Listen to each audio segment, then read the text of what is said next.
India has carried out a successful test of an advanced Agni missile equipped with multiple independently targetable re-entry vehicle technology.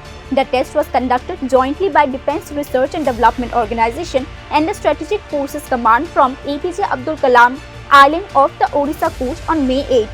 The missile was flight tested with multiple payloads targeted to different targets specially distributed over a large geographical area in the Indian Ocean region, according to the PIB. In the space of 24 hours, India demonstrated mastery over two of the most demanding technologies in modern warfare: multiple independently targetable re-entry vehicles and air-breathing hypersonic propulsion.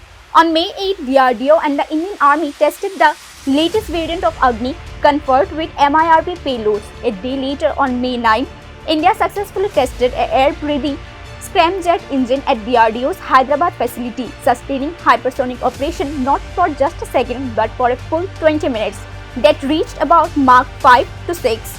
Bureau Report News Now.